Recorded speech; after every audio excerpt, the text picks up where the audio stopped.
আসসালামু আলাইকুম, কি অবস্থা সবার? আশা করি সবাই অনেক ভালো আছেন। আপনারা কিন্তু অনেকেই জানেন এই মুরব্বী কাকার ঘরটা আমরা তুলে দিতে চাইছি। আপনারা অনেকেই জিজ্ঞেস করছেন ভাই ঘরের কাজ কবে ধরবেন। আলহামদুলিল্লাহ অনেক ধৈর্যের পর, অনেক অপেক্ষার পর আমরা ঘরের কাজ ধরার জন্য প্রস্তুতি নিছি। আমরা কাঠ, টিন, দরজা, জানলা যাবতীয় যা লাগে সব আমরা একসাথে সংগ্রহণ করছি। আমাদের সাথে ছিল রাসেল ভাই, আমাদের সাথে ছিল আমাদের জুম্মন কাকা, তারপর রনি ভাইয়ের মাধ্যমে আমরা টিনের ব্যবস্থা করছি। রনি ভাইও কিন্তু নিজে আসছিল, টিন দিয়ে গেছে। যাক আলহামদুলিল্লাহ, কাকার ঘরের কাজ শুরু করার জন্য আমরা সবকিছু যাবতীয় যা লাগে সবকিছু কিনছি। ইনশাল্লাহ আগামীকাল থেকে আমরা ঘরের কাজ শুরু করব। আমাদের রবিন ভাই আছে, রবিন ভাই আগামীকালকে থেকে আসবে। বিশেষ করে আমি ধন্যবাদ দিতে চাই রাসেল ভাইরে।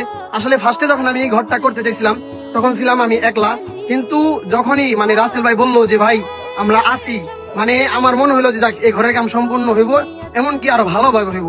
তারপর আমরা এই ঘরের পাশাপাশি চিন্তা ভাবনা করছি হচ্ছে মুরব্বী কাকার একটা ব্যবসার ব্যবস্থা করে দিব। আর হচ্ছে আমাদের যে কাকি হচ্ছে কানে শুনতে পায় না, কাকির জন্য একটা কানের মেশিনের ব্যবস্থা করতে চাইছি আমরা। আর এই ঘরের কাজ কিভাবে কি হইতেছে, কত টাকা খরচ যেতেছে, প্রত্যেকটার হিসাব আমরা পাই টু পাই, এমনকি ক্যাশ মেমো সহ আপনাদেরকে হিসাব দিব। কারণ আপনাদের টাকা দিয়ে আমরা এই ঘরটা করে দিতেছি।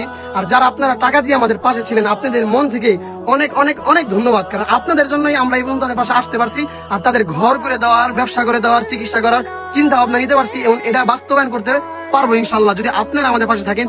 এখনো পর্যন্ত যদি কেউ আমাদের পাশে থাকতে চান, তাদের পাশে থাকতে চান আমাদের মাধ্যমে, তাহলে আমি বিকাশ নাম্বার দিয়ে দিব। আর যদি চান না আমরা একদম সরাসরি আইসা তাদের পাশে থাকুন, সেটাও পারেন। যেমন রনি ভাই, সে কিন্তু সরাসরি আইসা টিন আমাদের সাথে করে নিয়ে কি না বাসায় দিয়া দেন, তারপর সে গেছে। আমি জানতে চাবো সে এই কাজটা করতে পারতেছে, তার কাছে কেমন লাগতেছে। আর আপনারা রাসেল ভাইয়ের জন্য সবাই দোয়া করবেন। রাসেল ভাই, আপনি যে কাজটা করতে পারতেছেন, মুরব্বীর পাশে দাঁড়াতে পারতেছেন, আপনার কাছে এটা কেমন লাগতেছে আপনার কাছে? আলহামদুলিল্লাহ, আমি যে তার পাশে দাঁড়াতে পারছি এর জন্য সত্যি আলহামদুলিল্লাহ অনেক ভালো লাগে। এরকম মানবিক কাজ করতে সবারই ভালো লাগে। সবাইকে চাবো সবাই আপনার আগে আসুন, এই মানবিক কাজে সবাই পাশে দাঁড়ান। মহৎ কাজ করতে পেরে তো আমরা এলাকায় এরকম কাজ করি। তো তোমার ভিডিও দেখে আসলে আমাদের বাড়িটা হয়েছিল শান্তিটা এখান থেকে অনেক দূরে। তারপরেও তোমার আসলে মানবিক কাজ করতে কোনো দেশ, গ্রাম, ভাই লাগে না, মন মানসিকতা থাকতে হবে।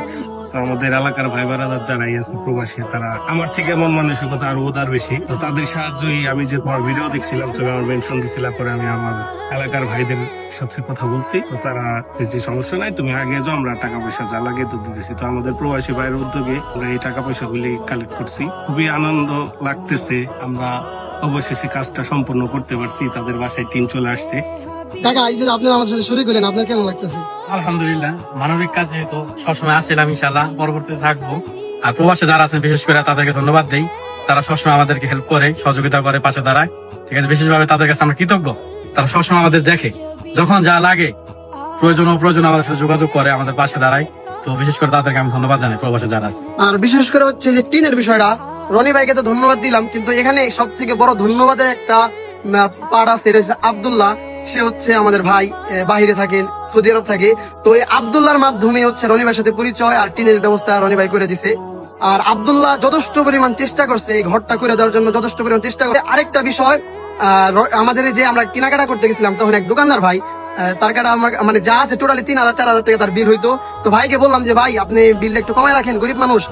ভাইয়ের মন দেখে আমি অবাক হয়ে গেছি। ভাই বললো যে ভাই আমার কোনো টাকাই লাগবে না। যখন বলছি গরিব মানুষের, তার ব্যবসা থেকে দিয়ে দিল, 1 টাকা রাখলো না। আর সবাই হচ্ছে আমাদের জন্য দোয়া করবেন যেন এই ঘরটা সুন্দরভাবে করে দিতে পারি। আর প্রতিটা আপডেট আপনারা অবশ্যই পাবেন। আর আরেকটা বিষয় আপনাদেরকে বলি, এই এলাকার মানুষ নিয়ে কিছু মানুষ আপনারা বলতেছেন যে ভাই আগে পর আপনারা বলতেছেন যে এই ঘর করে দেবো, এটা কি ভিডিও করার কি আছে? আসলে ভাই টাকাগুলো কিন্তু আমাদের না, টাকাগুলো কিন্তু আপনাদেরই। আপনাদের টাকা দিয়ে কিন্তু আমরা তাদের ঘর করে দিতেছি। আমরা হচ্ছে একটা মাধ্যম। এই ভিডিওটা যদি না করতাম, দেখেন এই 70-80 টাকা খরচ সব মিলায় যাবে, এটা তো ভাই আমার একলা পক্ষে সম্ভব না, রাসেলের পক্ষে সম্ভব না, তারপর আরো তাদের পক্ষে সম্ভব না। এই ভিডিওর মাধ্যমে কিন্তু আপনাদের মাধ্যমে পৌঁছানো আর হচ্ছে তাদের ঘরের ব্যবস্থা করে দেওয়ার চেষ্টা করতেছি আমরা। তো আপনারা এইসব কথা বলার আগে অবশ্যই চিন্তা ভাবনা করবেন, কারণ আপনাদের এইসব কথা শুনলে আমাদের মন মানসিকতা নষ্ট হয়ে যেতে পারে। তো সবাই দোয়া করবেন আর এইসব কথা থেকে সবাই বিরত থাকবেন। কাকার ঘরটা যেন সম্পূর্ণ ভাবে হয়। আর কিভাবে কি হয়, কত টাকা খরচ যায় অবশ্যই আপনাদেরকে জানাবো। সবাই ভালো থাকবেন, সুস্থ থাকবেন। আল্লাহ হাফেজ।